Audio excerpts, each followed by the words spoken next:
안녕하세요. 혹시 생성형 AI 직접 써보셨나요? 이게 불과 1년 만에요. 이용 경험이 거의 뭐 2배나 늘었다고 합니다. 네, 정말 빠르게 변하고 있죠. AI가 이제 단순 유행이 아니라 우리 경제랑 사회의 어떤 근본적인 틀을 바꾸는 그런 핵심 동력이 되고 있다는 뜻일 겁니다. 그렇죠. 그래서 오늘 저희가 좀 깊게 파볼 자료들이 바로 그 한국 AI의 현재 모습을 다각도에서 보여주는 것들입니다. 네, 은행 활용 사례부터 해서요. 네, 인재 문제, 또 규제 환경, 경제에 미치는 영향, 그리고 실제 기업들은 어떻게 쓰고 있는지, 정부 전략은 뭔지 정말 다 들어있죠. 네, 그래서 이번 시간 저희 목표는요. 바로 당신이 이 복잡한 AI 상황 속에서 길을 잃지 않도록 돕는 겁니다. 한국 AI의 잠재력 분명히 크거든요. 동시에 또 현실적인 과제들도 만만치 않고요. 그 사이에서 정말 꼭 알아야 할 핵심적인 내용들, 그걸 명확하게 짚어드리려고 합니다. 단순 정보 전달보다는 좀 생각할 거리를 던져드리고 싶어요. 좋습니다. 그럼 좀 큰 그림부터 볼까요? 기업들한테 물어보면 AI 도입, 해야 한다, 필요하다 이런 인식은 엄청 높아요. 78%가 넘으니까요. 와, 거의 다네요. 근데 실제로 쓰는 건 네, 그게 현실이죠. 실제 활용률은 한 30%대에 머물러요. 아직은 그 정도입니다. 차이가 물 크네요. 다만 이제 대기업들 한 48% 정도가 쓰고 있는데 이쪽 중심으로 빠르게 퍼지고 있고요. 특히 생성형 AI는요. 써봤다는 사람이 1년 만에 33%를 넘었어요. 이건 정말 엄청난 속도죠. 이야, 속도감이 느껴지네요. 경제적으로도 기대가 크던데요. 한국은행 자료 보니까 AI 도입으로 GDP가 최대 12.6%까지 늘 수 있다고요? 네, 그 전망치가 상당히 높죠. 이게 요즘 걱정하는 고령화 때문에 성장세가 좀 꺾이잖아요. 그걸 상당 부분 상쇄할 수 있는 그런 잠재력이라는 분석입니다. 와, 12.6%. 근데 이게 뭐 모든 기업에 다 똑같이 적용되는 건 아니겠죠? 그게 중요합니다. 정확해요. 그 혜택이 주로 기술력 있고 또 자본 있는 대기업, 그리고 업력이 좀 긴 기업들, 이런 곳에 좀 몰릴 가능성이 커요. 그럼 기업 간의 격차가 더 벌어질 수도 있겠네요. 네, 그런 우려가 상당히 현실적입니다. 생산성 격차 심화 문제죠. 그리고 생각했던 것만큼 투자 대비 수익률, 그 ROI가 안 나온다는 얘기도 있고요. 그러니까 잠재력은 큰데 이걸 현실로 만드는 게 또 다른 과제인 셈입니다. 일자리 문제도 빼놓을 수 없죠. 국내 일자리의 절반, 51% 정도가 AI 영향을 크게 받을 거라고 하던데 이게 구체적으로 어떤 의미일까요? 그중에서 한 24% 정도는요. AI 덕분에 오히려 생산성이 올라가는 긍정적인 효과를 볼 걸로 예상되고요. 이걸 HSEC라고 부르더라고요.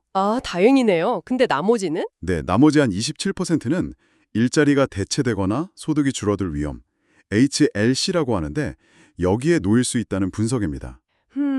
그럼 누가 더 영향을 많이 받나요? 특히 여성, 청년층, 그리고 의외로 고학력, 고소득 전문직에게도 이게 위협이자 또 새로운 기회가 될 수 있다고 봐요. 전문직까지요? 네, 변호사 같은 직업도 대체될 수 있다는 얘기까지 나오니까요.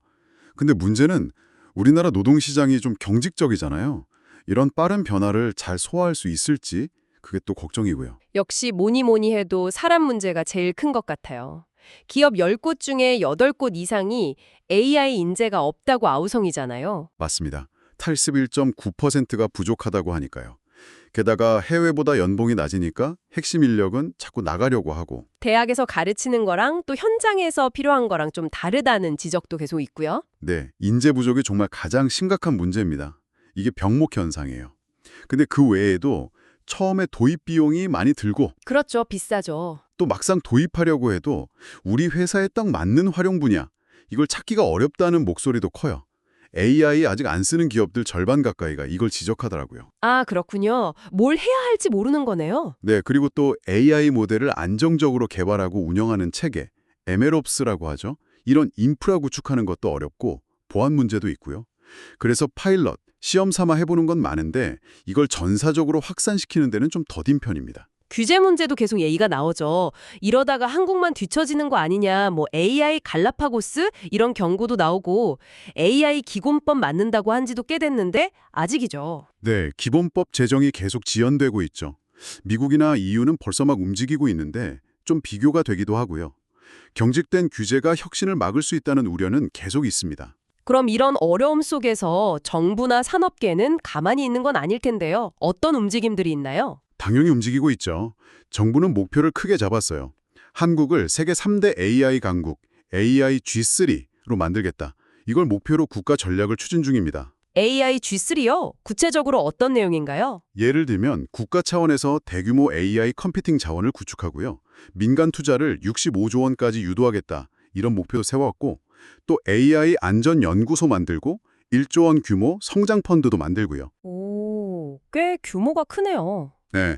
그리고 좀 세계적인 경쟁력을 갖춘 AI 기업들, AI 국가대표 이런 식으로 선발해서 집중 지원하겠다는 계획도 있습니다. 정책적으로도 뭔가 변화가 있나요? 그럼요. 예를 들어 금융권 같은 경우는 망분리 규제라고 해서 내부망, 외부망 분리하는 게 아주 엄격했거든요. 이걸 좀 완화해서 클라우드 기반 AI를 더 쉽게 쓸 수 있게 하려는 움직임이 있고요. 아, 그게 좀 걸림돌이었죠? 네. 그리고 오픈소스 AI 활용 지원한다거나 새로운 기술 시험해 볼 수 있게 규제 샌드박스 도입 논의 같은 것도 진행 중입니다. 산업 현장은 더 빠르게 움직일 것 같은데요. 그렇죠. 기업들은 당장 급하니까 경력직 채용에 열을 올리고 있고요. 기존 직원들 재교육, 업스킬링이라고 하죠. 이것도 활발하고 또 LG나 NC소프트처럼 대학이랑 손잡고 기술 개발하고 인재도 같이 키우는 산학 협력도 강화하고 있습니다. 실제 적용 사례들도 많이 늘었죠? 네, 아주 구체적으로 나오고 있어요. 은행 같은 데서는 AI 행원이나 챗봇은 이제 좀 흔해졌고 AI가 왜 그렇게 판단했는지 설명해주는 설명 가능 AI, XAI라고 하죠. 이런 것도 도입하고 있고요. 제조업 쪽은 어떤가요? 제조업에서는 설비가 언제 고장날지 미리 예측하는 예지 보전, 수요 예측, 또 생성형 AI로 디자인을 한다거나 업무를 자동화하는 AI 에이전트 같은 정말 실질적인 활용 사례들이 많이 등장하고 있습니다. 들어보니까 한국 AI 정말 잠재력은 엄청난 것 같아요.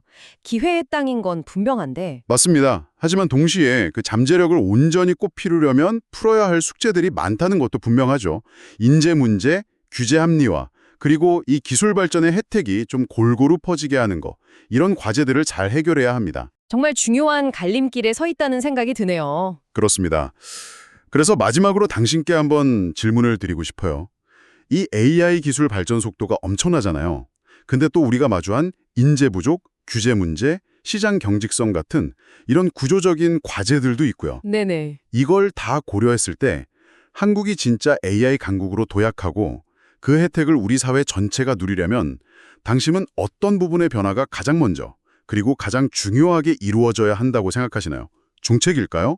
교육일까요?